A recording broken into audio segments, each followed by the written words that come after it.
Okay, Diane, so now that we're done with your selective kernel polish, I would like to go over the diet diary that I had you submit to me at your last appointment, if that's all right? Yes. Perfect. So I know that at your last appointment, we discussed how you were diagnosed with moderate generalized biofilm-induced gingivitis. And now, as you know, as we discussed the process at the last appointment, how high sugars and high carbohydrates can create a thriving environment for the bacteria, which puts you at a higher risk for caries. So what I want to do is I want to relate your diet to that process and then some modifications that we can change to hopefully eliminate that. Okay? So one thing I did notice was that you do enjoy coffee. You drink three coffees a day and you like it with some cream and lots of sugar. So what I am wondering, is it the coffee just for an energy boost or is it just something to sip on during the day? No, it's more for energy. For energy? Yeah. Okay, so what I would recommend is limiting it from 3 coffees per day to 1 coffee, whether that be in the morning or kind of in the middle of the day.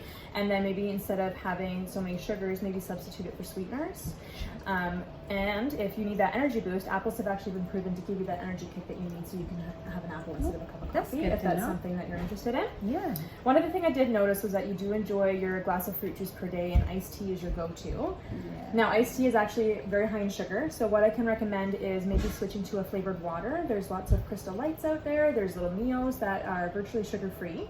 And there's also a Nestea Zero, which has no sugar in it either. And where do I It's find naturally that? sweetened. So you can just find them at any Walmart or some dollar stores even have them as well. Oh, if okay. money is an issue. Now, according to the Canada's Food Guide, you should be having about half a plate of fruits and vegetables, a quarter cup of carbs, and a quarter cup of plant-based proteins. Now, the foods that you're eating are great. You're eating a lot of vegetables, a lot of fruits, great protein. The carbs that you're choosing are great, sweet potatoes and things like that. But your serving sizes are a little bit off. So I've noticed that you're doing a third of each on your plate. So I'm wondering if we can kind of change that up a little bit. So we're going to increase your fruits and vegetables just a little bit, and we're going to decrease a little bit of the protein and decrease a little bit of the carbohydrates. So what I can recommend is that I notice that you like to have a lot of salads, so we can maybe add some cranberries or some berries onto your salad to kind of give it that extra boost. Or maybe even some extra vegetables like peppers and cucumbers and things like that. Would that be something Oh, yeah, you can do? sure. Perfect. Okay. Really? Now, one other thing I noticed was that after your meals, you do like to have a snack.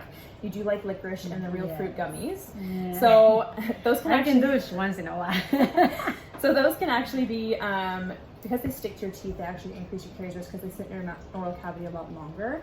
So what we can recommend is instead of having the real fruit gummies, we could switch to some fruits like some strawberries or some blueberries or some raspberries. Berries are actually really great. They're nice and sweet and they're a nice light snack. You can even have it with some whipped cream if you'd like. A little bit, obviously in moderation because it is full of sugar, but just to give it that extra sweet kickness if you'd like. Yeah, does that sound good? Good. Great. Yeah. Delicious. Oh, perfect. Now, I did notice for your water intake, you're only drinking 1 glass of water a day. Yeah.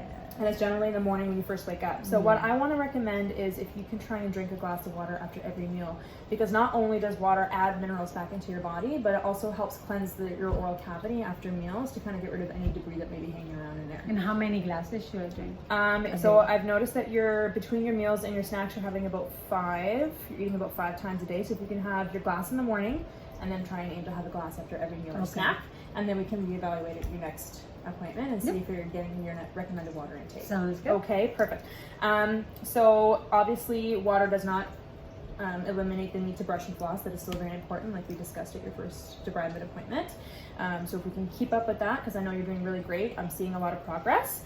Now, do any of these recommendations sound achievable to you? Oh, yes. Definitely. Yes? I'm Perfect. Work on that. Oh, great. Switch it. And do you have any questions for me in regards to the process or anything we discussed today? No, and you say you have recommendations for me, like I do, yes. Could you give me like a copy, something that absolutely. I can follow home? So this is essentially a summarization of everything that we did today. So it goes over all my recommendations. So you want to eat plenty of fruits and vegetables, choose proteins that come from plant-based, which you're already doing, which is great. You don't eat a lot of processed foods, so that's amazing. Make water your drink of choice, so that's the one thing we're going to work on for the next visit when we reevaluate at that time. You cook at home, which is great. You use lots of herbs and spices to make your food flavorful. That's amazing. Just be mindful of your eating habits for your snacking, for the snacking choices that you're choosing. If something is sweet, what you want, maybe stick to the fruits as opposed to the high sugary candies. And then eat meals with others. You would generally eat with your family, so that's great. Meal prep is also an option because I know you're super busy during the day. You're always go, go, go and looking for convenience. So a good thing to do is maybe do a bit of meal prep, and then you can just grab your snacks and go in the morning, and then you have it right there and you're ready to go. Okay? Okay? So I'm going to hand this to you. Thank you. Perfect. So we're going to go up front and then we're going to reevaluate in about 4 weeks, if that sounds fine. Yep, sounds good.